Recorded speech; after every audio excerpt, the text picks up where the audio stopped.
final round of the AMA Toyota Motocross Championship presented by FMF for 2006. We're at GlenHelen Raceway for the giant RV GlenHelen National here in San Bernardino, California.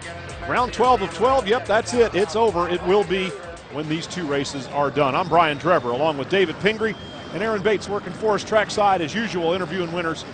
And we'll get to her in just a few moments here. Beautiful day for racing. The course is prepped up real nice and a great way to end the season, David. Yeah, it sure is. They made a lot of changes here to the GlenHelen track this year. Added on a side track, which is called the REM track, normally done for small weekend races and things like that. They added it into the pro track this weekend. It added to the lap times. They're almost 3 minutes long, and there's some rocks over there, some bad things to it as well, but the riders like it for the most part. And the Fender guitar will be given to the winner here. That was the trophy. There's James Stewart on the number 7 Kawasaki, looking for big things out of him this year. Here's our point standings. Carmichael, of course, has already wrapped up the championship, and so today is really a parade of honor. Let's go to Aaron Bates, pre-race report. It's been since 2003 that he's competed in a less than perfect season, but he was actually able to wrap up this series 1 week earlier than he did last year. Ricky Carmichael, once again, here we are. Is there anything that you can say about this season that hasn't already been said? You know, just that I've won less races this year, but I won the title a week earlier than I did last year, and dude, just super pumped. Can't believe it, and really happy. You know, we've had stiff competition and some great races, and just super pumped. Now, you have stated that next year you're not competing for a championship. It's going to be a partial season for you, but you keep saying we'll see what happens. What exactly do you mean by that? Well, you know, everyone always saying, oh, you can't retire, and what would you do if this and that? My plans are to, you know, to race a limited schedule and not have that pressure of going for a title all the time. I'm ready to race some races and have fun and do other one-off events. And, you know, to get me to race a full season, something spectacular would have to happen. So that's why you can never say never, but my plans are to do what I told you guys, and we'll cross that bridge when it comes to doing something else. The best of luck today. Ricky Carmichael looking to go out on top. Well, I think what that means, something spectacular would have to happen. If he goes out and wins the first 3 rounds and his speed is as good or better than James Stewart or the next second place guy who appears to be James Stewart, and he's clearly still the man. I don't see him quitting, and I think he wants to leave that door open in case that does happen. What if James? Well, we don't wish it to happen. What if he gets hurt in Canada? Then Ricky could go out and ride at 80% and still win races. So. The something spectacular could also have dollar signs in front of it. You never know. But I would say that at this point, Ricky Carmichael doesn't need a whole lot more money. James Stewart and Ricky Carmichael, the fastest 2 in practice. And what about Ivan Tedesco, speaking of Makita Suzuki? I tried riding this week. I actually rode this week, but I just didn't feel like I was quite ready for a track like GlenHelen. And I'm just going to get ready for the U.S. Open now, and really looking forward to it. So Tedesco's plans, at least on the near future, are somewhat more known now. The U.S. Open of Motocross. Kevin Windham getting ready to go there, as long as Davey Millsaps on the number 118 Honda. But the order of business today is GlenHelen's final event of the 2006 season. Here's our Honda starting lineup. Carmichael will start from the favored position. He'll pick his spot, and all the rest of these riders will head out behind him here. But for Ricky Carmichael, you know, that limited season, that schedule, what's going to happen? Well, the whole sport pretty much revolves around him. And with him saying he's going to do a limited schedule, it puts a lot of pressure on Ivan Tedesco. And Suzuki even told him at some of their functions, including the 250F intro they had this weekend, that they expect him to be the number 1 guy for Suzuki, and they expect him to be up there, a potential race winner. So a lot of pressure on Ivan's shoulders for next year.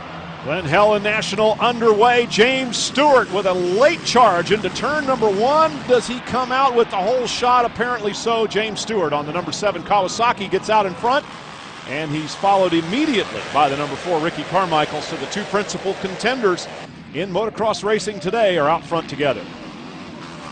Hopefully we can get a good battle going here at the last round of the year. We had some great races earlier on in the season. James, of course, having a couple bad crashes that slowed his early season charge, but seems like he's a more patient, wiser rider at this point in the year than he was at the start of the season. Well, it's going to take something like that to pull that razor edge off of how he was riding earlier. There's always that edge of disaster too, and the disaster did come up and bite him a time or two. So James Stewart out in front. Let's see if he really will be the heir apparent to the Ricky Carmichael crown, the future star, the future champion of Supercross and motocross. Well, we'll have to wait and see. Michael Byrne running in third spot right now. Good run for the number 26 Kawasaki. Burns, he's got something to prove. He doesn't have a job lined up as of yet for next year, and a good finish, strong finish here today will definitely keep his name in the back of team mechanics or team managers' minds when they're looking to sign a rider here in the next several weeks. Stewart and Carmichael both kind of picking their way tenderly through this first lap, and even at that, they've pulled away from the rest of the field. Byrne a distant third position right now, probably 8 or 9 seconds behind Carmichael, who's maybe 3 or 4 seconds behind James Stewart. And you see that triple step up again. This is into the new section of the track. This is all new from years past. This is a little racetrack that they have local races on in the weekends, and they've added it into the national course this year. And some of the riders like it. You can see there's quite a few rocks in it over here.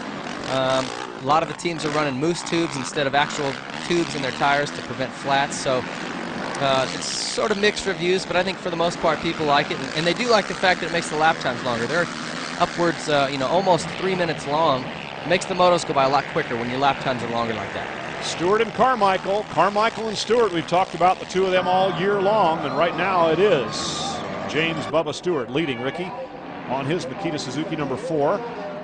And there's a section of the racetrack there that has developed a lot of ruts here over the course of practice, lights, and now this first motocross moto here.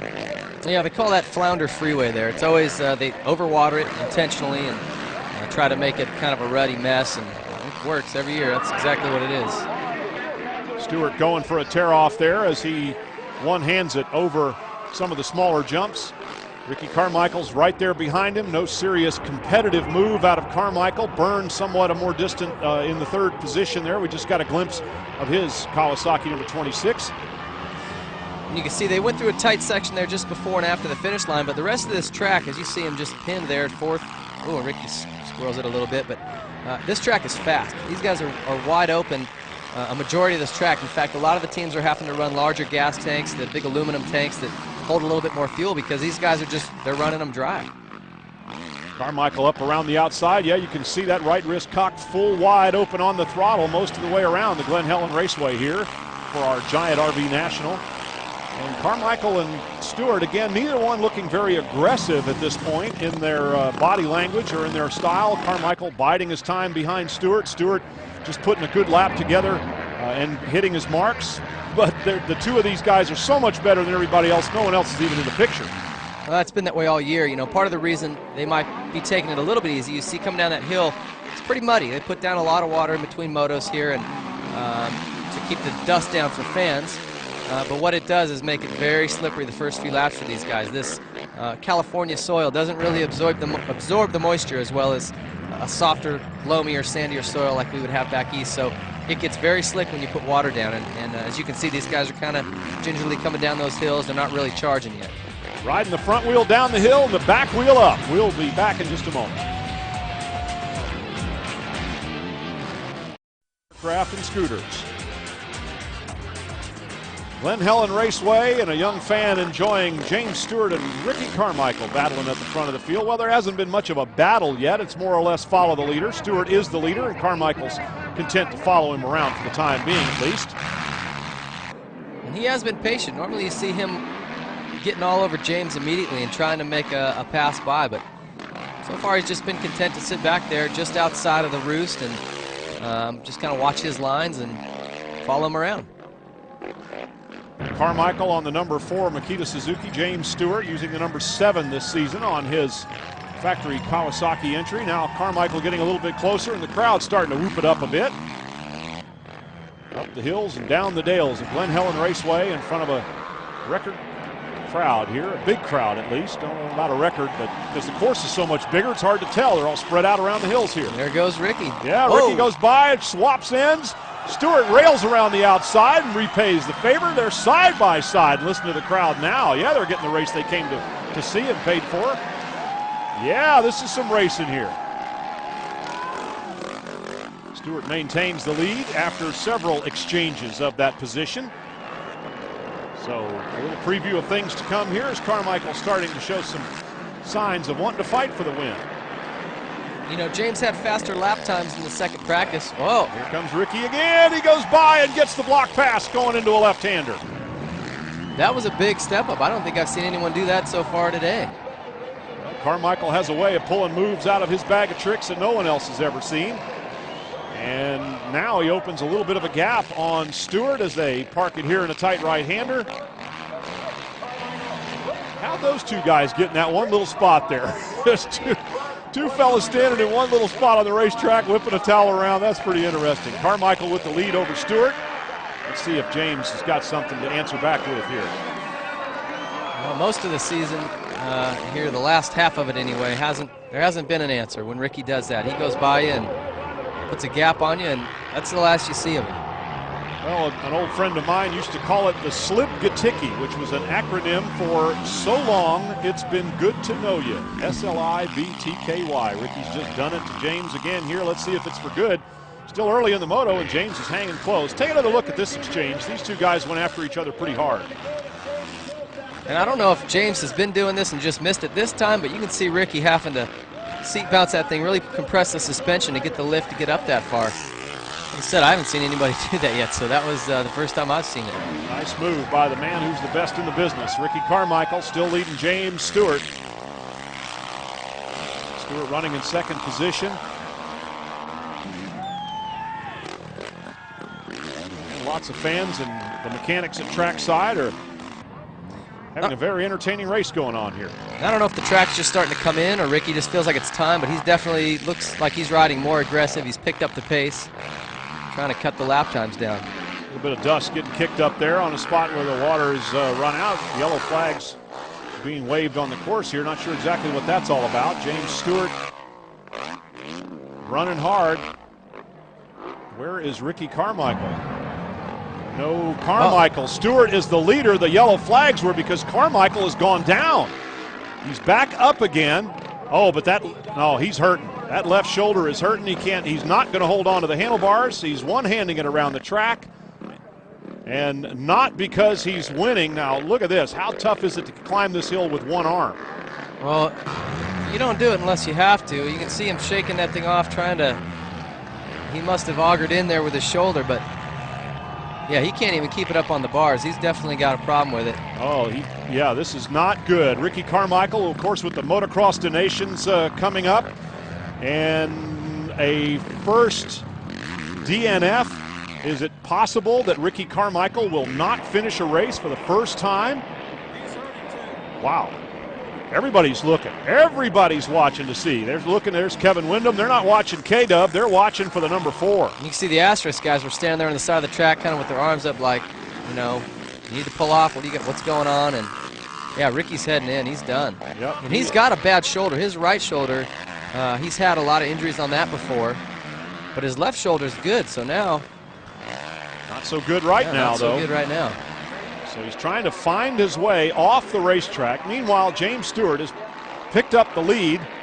Probably had to have seen Ricky down on the track, or at least off the course and not in front of him. So he knows that he's the leader and at this point has no competition. Well, obviously the championship's already been decided long ago, but this has major implications for the Motocross of Nations event coming up next weekend, where he's supposed to be teammates with James Stewart. Well, Stewart is the leader. Carmichael is out of the race, apparently, and what a development we have here at GlenHelen. Is Big Air. How do you make up ground while you're in the sky? Well, here at GlenHelen, they've added some big jumps. This triple step-up combo that they've put in is huge. And when you do it, it is at least a second or two a lap. You can see Millsap's there having to bounce again and then not carry as much momentum into that next one. Here, you see Ricky gets a clean run at it, compresses the suspension, he lifts with his knees, and you can see right there he taps the rear brake to control the attitude of the bike in the air. It'll drop the front wheel when you do that. Because he tripled, it allows him to carry more speed into that next jump, which adds up to at least a second or two every lap. James Stewart leading Moto number 1 here at GlenHelen. And Ricky Carmichael out of the race. So enormous development here in a career that has been virtually without DNFs. Here's Aaron Bates in the pits. Well, we've rushed back to the Suzuki pits to find out what went on with Ricky Carmichael. Obviously, he's gone down, and as you can see by the condition of his bike, it was a pretty big get-off. We haven't heard quite what's happened, but we have heard rumor of what's taken place. Apparently, he's favoring his left-hand side, possibly his shoulder, and we've even heard rumor that it could possibly be his collarbone. He's wearing Goose's pants today. I know it's probably just as stressful for him as it is for Ricky, but for Ricky Carmichael to have a DNF at a national, it's got to be bad. Well, when she said he's wearing Goose's pants, it means he's got a patch on the back of his pants that says "For Goose," who's been his mechanic throughout his time at Team Honda and at Team Suzuki. They've been a pretty good pair, winning a lot of races and championships along the way. And he's been doing that all the end of the season here, just sort of as a little tip of the hat to the guys that have helped him along the way. And to have a DNF for Ricky Carmichael, I mean, we have to dig through the record books. He's done, what, 120-plus consecutive nationals without a DNF. So that's 240-some, an injury DNF, 240-plus races without an injury or without a DNF due to injury. So big news.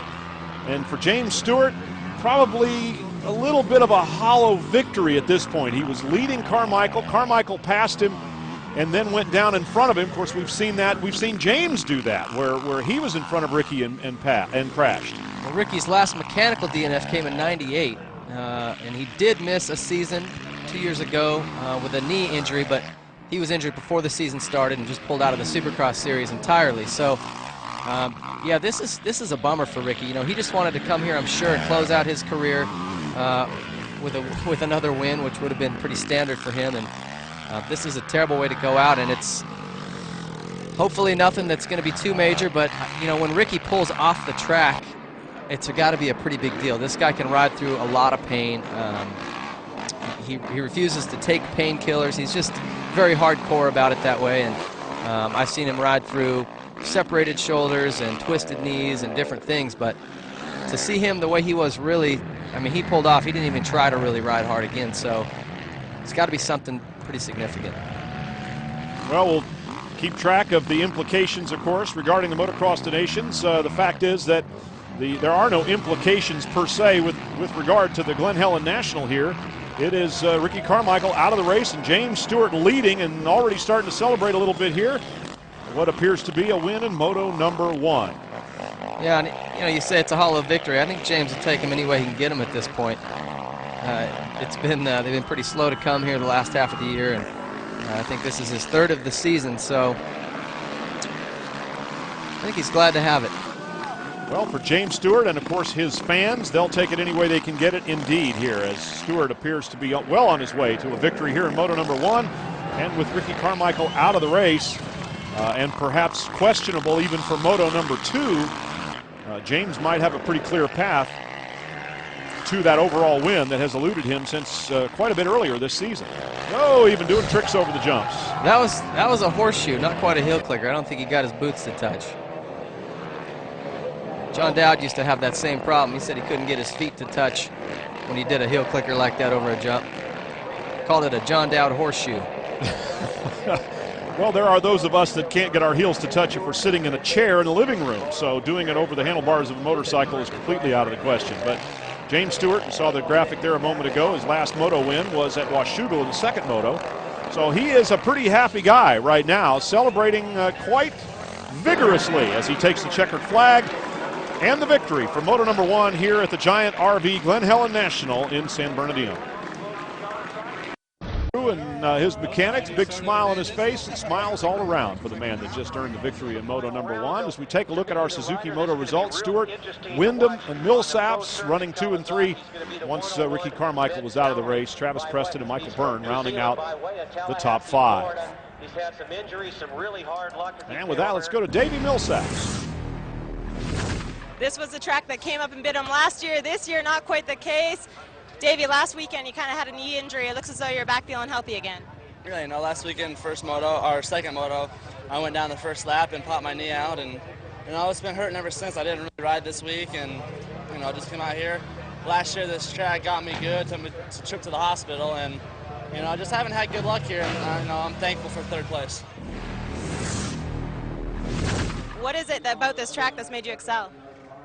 Well, I think it's just determination at this point. You know, my Sobe Samsung mobile Honda is incredible, and you know, we struggled at the beginning of the season, and the guys just kept their head down. They worked hard. I mean, they worked harder than I did, and they got me up here. Now it's just determination, and I want to be up here, and I got 1 moto to go. I'm excited about getting 2nd in the series. I know a lot of bumps and bruises, guys going down and being out, but nevertheless, that's part of motocross, man. And you just got to take the good and the bad, and I'm glad to be up here. Our Racer X Whole Shot Award. James Bubba Stewart on the number 7 Kawasaki comes diving through at the last second on the inside, holds it to the stripe, and held the lead in this race until Carmichael passed him, then he got it back again.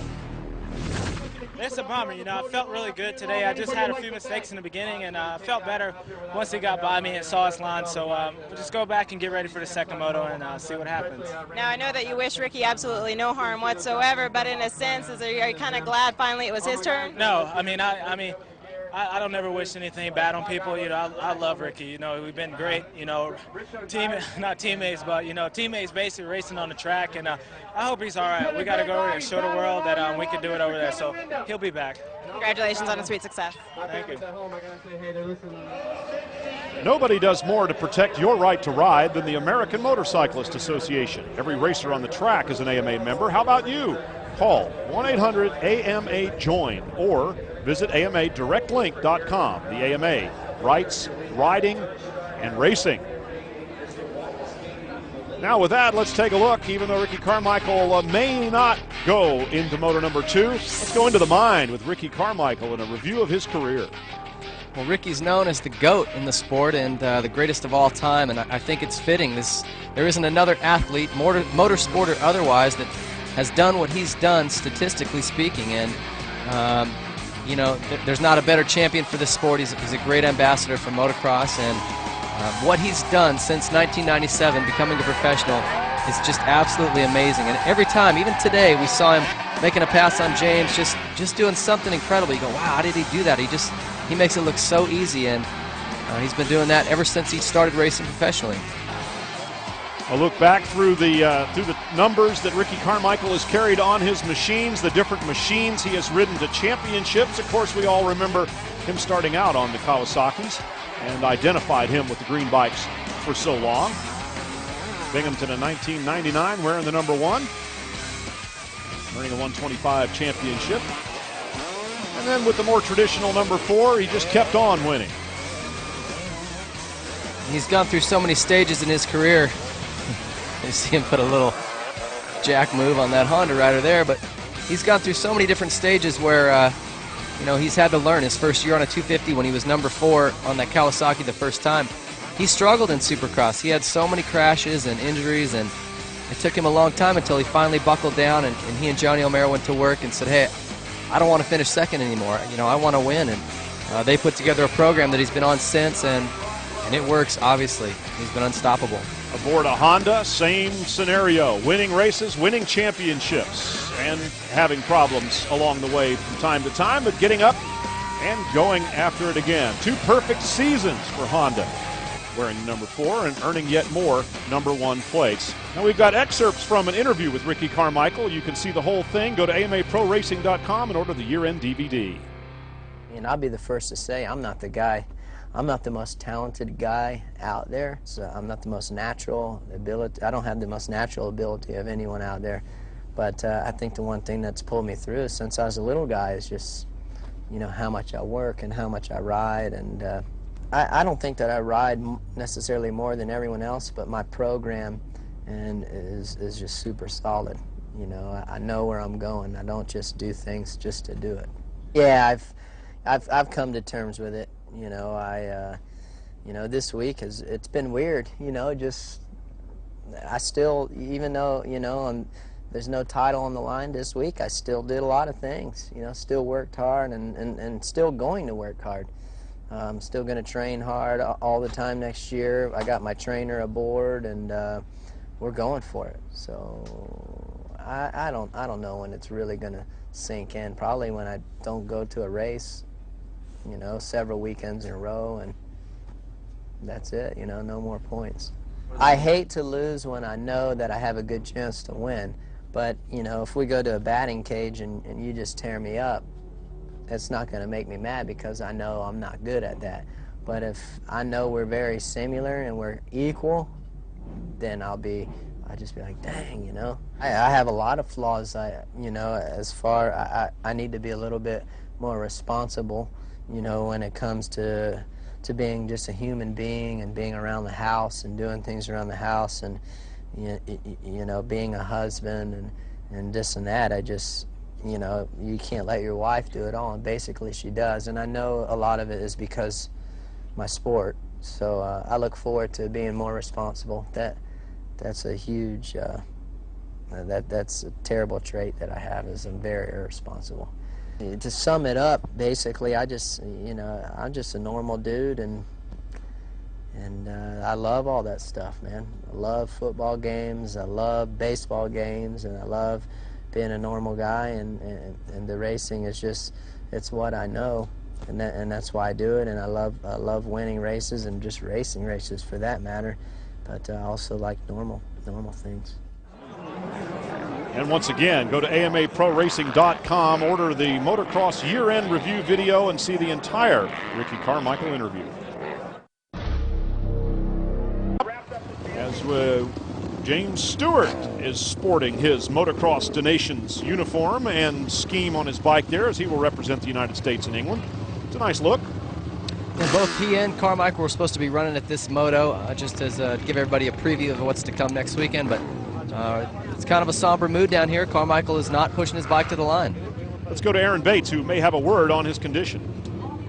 Here we are catching up with Alden Baker, Ricky Carmichael's trainer. Alden, obviously an upsetting moment there that just took place in that first moto for Ricky. What can you tell us what's going on with him? Well, Aaron, it's hard to say at these early stages. We're going to get him off to get an MRI check and hopefully also an X-ray just to see, but it seemed like hopefully not broken. The way he could still move it, although he's in a lot of discomfort, but he could still move it, so that's a good sign.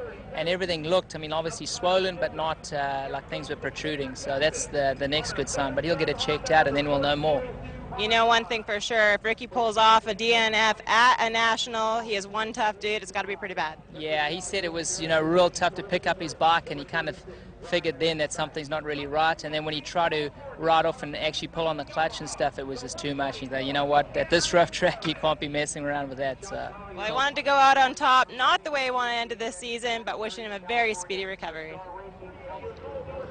All right, well, there's some of the word as we take a look at our Honda starting lineup for Moto number 2. Some of the word on Ricky Carmichael's condition. What do we know? Well, I know he did run over to the Asterisk medical truck as soon as he got off the bike, and they did do an X-ray, and it came out clean, no broken bones. So at this point, the best guess is that it's some type of soft tissue damage. It was obviously painful for him, so there is something going on. And he's got a private jet charter tonight with Townley and Wyndham to head home, and he'll get to his doctor Monday morning and find out what's really going on. Moto number 2 underway. Ooh, very close for the whole shot. Not even going to call that one. Two guys crossing the stripe there almost together. And as a traffic jam ensues behind them, Davey Millsaps on the number 118 along with James Stewart on his number 3 Kawasaki that he'll be riding in the Motocross Donations. You see James, if you look in that first turn, he kind of was coming in wide. Millsaps had the inside, and he cut back under and made a great pass to get into the lead right in that first or second turn there. And kind of hard to recognize him in that number 3 garb. Obviously, we'll only be running this Moto, just to kind of show everybody what it's going to look like next weekend in England. So it's James Stewart in front of Davey Millsaps, and as they come down the hill, Michael Byrne again. Job hunting, as you said earlier, in Moto number 1, perhaps for 2007, is showing himself extremely well here. And K-Dub in 4th spot on number 14. And coming into that right-hander there, that's where Carmichael went down earlier. And you see these guys kind of slowing down to go through there. There's some very big bumps and kickers that come into that turn. And apparently Ricky came into there, just was kind of hopping through it, and he caught his front wheel in a hole, and it slapped into the ground. And that quick stopping motion when he hit the ground is what injured his shoulder. So we're hoping the best for Ricky. Well, it's what they say. It isn't the fall that hurts, it's the sudden stop at the end. And yes, indeed, we do wish the best for Ricky Carmichael, not only because Well, we just love the guy, but we hope that he's okay for the Motocross the Nations next weekend. Hard to tell with soft tissue damage like that, but we wish him the best. Good racing here between Kevin Windham and Michael Byrne. Windham getting the best of it there, and he likes this track. He already said that on the podium for Moto number 1. The smog here, as always, thicker than Kevin Windham's beard. Always ends up hurting your lungs. By the end of the day, you can barely take a deep breath. It's so thick and just unhealthy. It can't be good for you. I know that. Windham and Michael Byrne, and now Travis Preston on the number 11, working his way into the scene. James Stewart is out in front along with Davey Millsap. So we understand that Ricky called James in between motos to tell him to take it easy and wish him well. Well, I think those guys both know that with one of them out, there's not another rider out there that can really run that pace. So Ricky doesn't want to jeopardize having another rider on the team get injured. Ricky takes the Motocross of Nations race very seriously. He kind of inherited that from Johnny O'Mara, who is his longtime trainer, and there was a lot of patriotic feeling towards that race back in the 80s and early 90s, and then it faded away a little bit. And Carmichael's sort of trying to bring that back and lead the team, be the captain over there, and get these guys fired up on the event and make them understand that it's a big deal to go over there and represent for the United States. Well, we certainly hope that Ricky will be able to represent on the motorcycle and the Motocross the Nations. Looking forward to the matchup between Carmichael and Stefan Everts. As Timmy Ferry on the number 15 machine pulls into view here. Nick Way on the number 27, running in 6th spot. Good run for him, and just behind him, it's the 15 of Ferry. And Mike Brown's right behind them on the number 3. I wonder if any of the fans out there are wondering if they're seeing double. A couple too many Coors Lights, seeing 2 number 3s out there. Well, I'm trying to imagine how anyone but me could be confused by James Stewart riding a Kawasaki and Mike Brown, number 3, riding a Suzuki. Now, you have to be deep into the 6-pack to make that confusion, I think. Well, by this point in the day, believe me, they're deep into a 12er. All right, then. Down the hill they go. Down one of the many hills they go here is Michael Byrne leading the way there over Nick Way, number 27, and the 15 of Ferry. Good little battle going on here. 6th, 7th, 8th spots, I believe. Maybe a little higher up than that. Trying to recount them again. Your leader is James Stewart, and then it is Davey Millsaps in 2nd position, and Kevin Windham 3rd. In this group right here. You've got to wonder also if Ricky can't ride, if his shoulder is hurt too bad, who will they send in his place? At this point, they've already got a Suzuki planning on going. Maybe they send Ivan Tedesco as teammate. Maybe they send Kevin Windham, who was part of the winning team last year. Maybe they send David Pingree, my nominee for Motocross the Nations substitute rider. That was a little bit of an interesting move, and I'm sure we'll see more of it. Here's our Toyota leaderboard. We'll be back. Carmichael, who was already on his way home to see just what the extent of his injuries might be. We've got some hubbub going on here among the Honda mechanics in the mechanics area. Because coming in, that's Kevin Windham's coming in on the number 14. And it's never good when you're behind the banners and 2 guys are working on your bike in the middle of the race. I can't see what they're trying to clip at, but something. Aaron's back there trying to get a peek at it. Well, yeah, it is kind of an interesting area that they're working on. They're zip tying something up on the right side shroud there behind the radiators. I don't know, something going on. Maybe the shroud was just flapping loose. James Stewart leading unchallenged at this point. As we wait for the second rider to come through, there's Millsaps, probably 8 or 9 seconds, maybe 10 between them.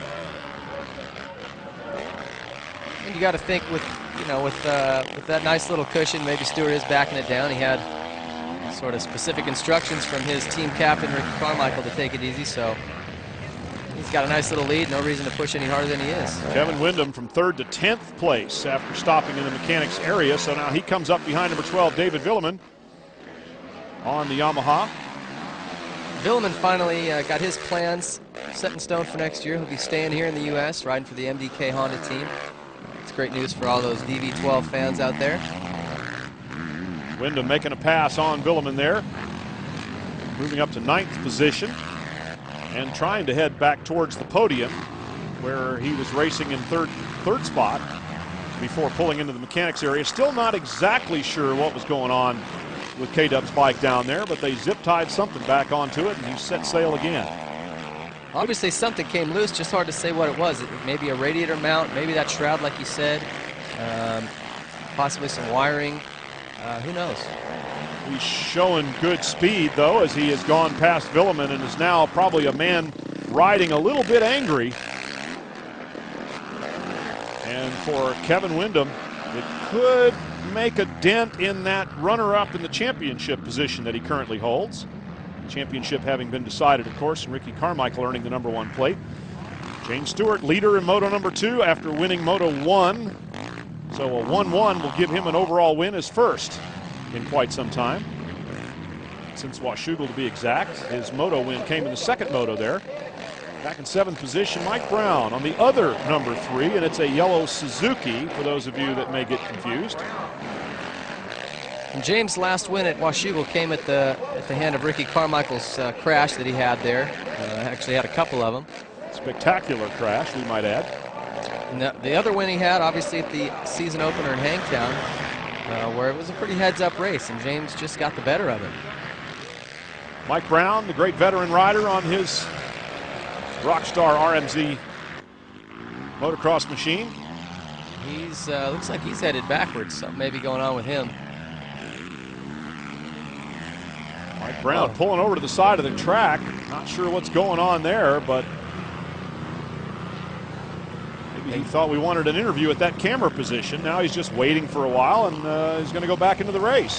What was that all about? Well, we're not sure, but we're pretty sure that James Stewart is leading in Moto #2 here at Glen Helen to finish up the 2006 Toyota motocross season.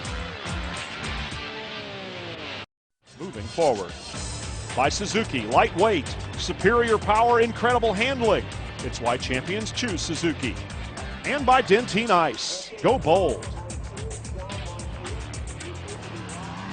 James Stewart, #3 in the Motocross Nations, riding his livery to victory here in Moto #2, apparently, as Davey Millsaps is running a somewhat distant 2nd position right now, just does not have the speed to make up any ground on Stewart, even though Stewart may have backed down his pace just a little bit.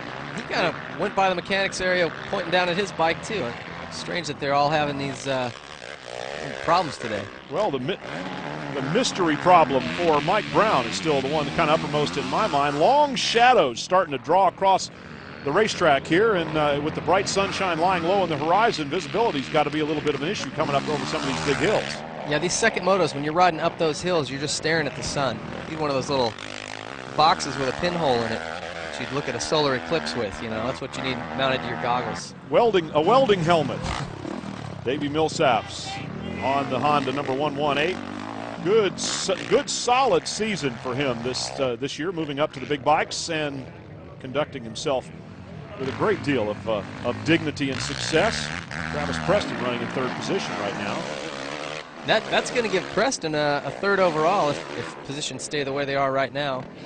Wyndham having to pull off to make that little pit stop to tighten something up. Not sure what it was, but that's going to definitely cost him in the overall. I think he'll still hang on to 3rd overall in points as far as the championship points are concerned, but he's going to lose the podium spot today. Millsaps running in 2nd position in this race. Again, doing a good job here in the 2006 outdoor season, moving up to the CRF 450. There's Travis Preston running in 3rd spot also on American Honda equipment. Preston riding in 3rd place this moto is another guy without a job for next year. Maybe he and Michael Byrne can get together and start their own team. Well, the silly season is pretty much in full swing. As you said, a lot of riders have already signed deals for next year, but in every form of motorsports, what we call the silly season is at the end of the year when there are empty seats coming available and usually more riders to fill them. Hey, look at James doing tricks here in Moto 2 as well. Did he get his heels to touch on that one? I didn't see. Well, couldn't tell. There are no judges at trackside because races are decided by who finishes first, not who looks the best, who does the biggest trick. James Stewart, though, entertaining the crowd, as he said, with the championship out of reach. That's what he wanted to do, was just put on some good races for the fans and work on his form going into the Supercross season coming up. Well, next year's a big year for him. He's going to be expected to come out and be the guy to win the championship. And these guys have been working real hard on that Kawasaki 450. The 07 is a great bike. I've actually already ridden it, and I know they made a lot of improvements to it to sort of give James a great platform for 2007. And it's good for him. Well, James has won Moto #2 and the overall here. We'll take a look at our highlight. Well, the highlight was certainly the racing that went on between Ricky Carmichael and James Stewart until it ended with Carmichael's get-off, which we did not get on camera. So we will not be able to see just how hard he hit the ground, but Carmichael has left the premises and is not here at GlenHelen any longer, and whether he'll be at the Motocross of Nations in England remains to be seen. But James Stewart soldiered on without his principal rival and his friend. You heard him say that these two guys are close, and they even consider themselves teammates. There is Carmichael post-crash, favoring that left shoulder rather heavily. Well, that was the most interesting part of the day, those two battling back and forth, and then Ricky going down. But doesn't affect the overall championship points, as Carmichael already had it wrapped up. Our Suzuki Moto results, running the results all the way down. Lots of Hondas in the standings, but the Kawasaki of Stewart on top. By all the sweat rolling off his body, you know that he gave it everything he got out there. Travis, it's the first time we've seen you up here on the podium this year. Why the whole season not being up here and then suddenly today at the last round? Well, you know, luck was on my side today. Ricky fell, Kevin's bike broke, but you know what, I'm taking it. I rode good today, and I'm happy. Well, Preston's always been the kind of guy to just call it how it is, and doesn't do anything different today, showing off the pecs there. Our Dentine Ice overall results, Stewart, Millsaps, and Preston, with Kevin Windham fighting his way back to 4th. Davey Millsaps on the gas today, not only getting the whole shot. Davey, the last couple of weeks you've been struggling a little bit. Today you were able to put it all together. What made the difference? You know, I don't know. It's the last race of the season. I wanted to ride good for Honda, my mechanic, my mom, and my whole family. You know, I felt really good second moto. Our racer X hole shot went to Davey Millsaps, although it was close with James Stewart. Watch the white uniform of Millsaps and going way around the outside with Stewart, but not quite quick enough to take Millsaps at the line. He did, of course, lead the race. And the championship point standings, this was long ago a foregone conclusion, but Kevin Windham was able to hang on with the fight back to 4th place and edges Millsaps by a mere 7 points in the standings. One thing about James Stewart, he always wants to win, but today this is not exactly how he wanted to win. James, you're out there riding your own race basically. What's it like, and how are you able to motivate yourself when you're that far in front? I mean, just having a good time. You know, I just put it on cruise control out there. You know, it was a little sunny. You couldn't even see going up the hill, so just had to make sure I got up front and didn't get any ruckus back there. And it's motivating. It feels good to win and stuff like that. And like I said, the first moto, sorry, Ricky's not out, and you know, like I said, we traded off almost every weekend, so it was great. Well, there's the Rock and Roll Trophy for the winner here at GlenHelen, and a very, very entertaining 2006 motocross season. Ping? That was a great year. You know, we saw big crashes, good racing, and at the end of the year, same as it ever was, Ricky Carmichael's the champion. Well, on to the future. What the future holds, we don't know, but we will look forward to it. For Aaron Bates and for David Pingree, I'm Brian Drever, thanking you for joining us all season long. We look forward to next year.